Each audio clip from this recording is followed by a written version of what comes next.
গত কয়েকদিন ধরে রংপুর অঞ্চলে চলছে অসহনীয় তাপমাত্রা। তীব্র এই গরমে মানুষের মতো হাঁসফাঁস উঠেছে রংপুর চিড়িয়াখানার প্রাণীগুলোরও। সীমাহীন কষ্টে আছে খাঁচাবন্দি এই সব পশু পাখি।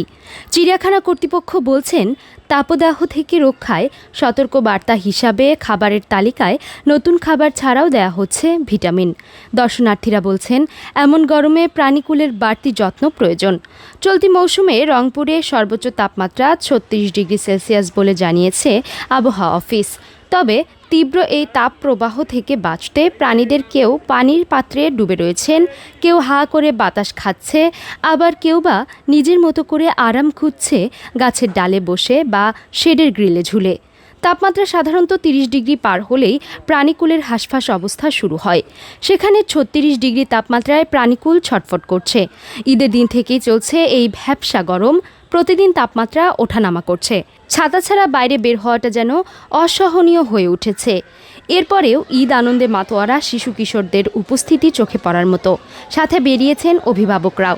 তবে আলহামদুলিল্লাহ আমি অনেক ছোটোতে আসছিলাম, আর দীর্ঘ অনেক বছর পর আসা আর কি। আমি আসছি লালমনিরহাট জেলার কালীগঞ্জ উপজেলা থেকে। এটা অবশ্যই উন্নত করা দরকার। অনেক প্রাণী নাই যেগুলো মারা গেছে অথবা এগুলো কোনো সংস্কার করে নাই, আর নতুন করে যে এগুলো নিয়ে আসবে কোথাও থেকে এগুলোর কোনো কার্যক্রম দেখতেছি না আর কি, হয়তোবা। তবে যেগুলো মারা গেছে এগুলো আবার নতুন করে এগুলো পদক্ষেপ নিয়ে আর কি নিয়ে আসা দরকার। হ্যাঁ, চিড়িয়াখানা কর্তৃপক্ষ সর্বোচ্চ চেষ্টা করে যে পশু পাখি সবাইকে যেন ভালো রাখা যায়। যেমন বসার জায়গা করে দিয়েছে, মানুষ এই গাছের তলে বসে আছে, শুয়ে ঠান্ডা জায়গায় শুয়ে আছে। চিড়িয়াখানা আসলে আরও একটু উন্নত করার দরকার। যেমন হচ্ছে জায়গায় জায়গায় একটু পানির ব্যবস্থা করার দরকার, যে মানুষ যাতে পানি খেতে পারে। দেখা গেলো যে আমরা এখন গরম কোথায়, এখন টিউবওয়েল নাই এখানে আশেপাশে। টিউবওয়েল দেখা গেলো যে ওই স্থান আছে ওইখানে। আসলে আরও জায়গায় জায়গায় কিছু টিউবওয়েল দেওয়ার দরকার, যারা পানি খাবে, মুখ টুক ধুবে। গরমের মধ্যে খুব কঠিন অবস্থা আর কি। যে গরমের মধ্যে আইসা এত গরম, এত সবাই একটু মনে করেন যে স্বস্তি চায়, কিন্তু ঠান্ডা বৃষ্টি নাই।